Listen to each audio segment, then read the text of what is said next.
శివార్లో దారుణం జరిగింది. పాయకరాపురంలో అద్దె ఇంట్లో నివాసముంటున్న ఓ యువకుడు యజమానురాలిపై దాడి చేసి దొంగతనానికి ప్రయత్నించాడు. 2 రోజుల కిందట జరిగిన ఈ ఘటనలో గాయపడ్డ మహిళ ప్రభుత్వ ఆసుపత్రిలో చికిత్స పొందుతూ చనిపోయింది. మాజీ పోలీస్ కానిస్టేబుల్ భార్య సరోజిని ఇంటి పై భాగాన్ని అద్దెకిచ్చింది. అద్దెకుంటున్న జగన్మోహన్ రాత్రి సమయంలో దొంగతనానికి ప్రయత్నించాడు. అలికిడికి సరోజిని నిద్రలేవడంతో ఆమెపై జగన్మోహన్ దాడి చేసి పరారయ్యాడు.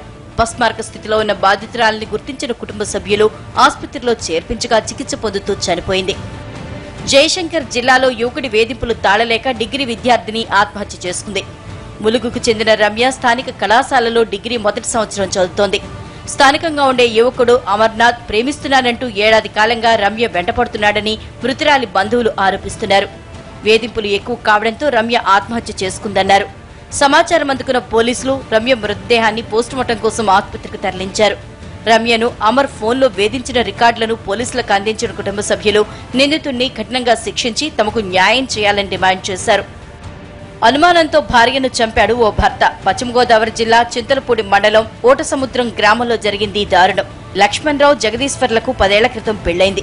వీరికి 2 పిల్లలు. కొంతకాలంగా భార్యాభర్తల మధ్య గొడవలు జరుగుతున్నాయి. దీంతో ఇద్దరు వేరువేరుగా ఉంటున్నారు. పెద్దల సమక్షంలో పంచాయతీ తర్వాత మళ్లీ జీవనం సాగిస్తున్నారు. భార్యపై అనుమానం పెంచుకున్న భర్త గొడ్డలితో ఆమెను చంపేశాడు. గ్రామ పెద్దలకు విషయం చెప్పి పారిపోయాడు. పశ్చిమ గోదావరి జిల్లా పాలకొల్లు మండలం లంకల కోడేరు గ్రామంలో దారుణం జరిగింది.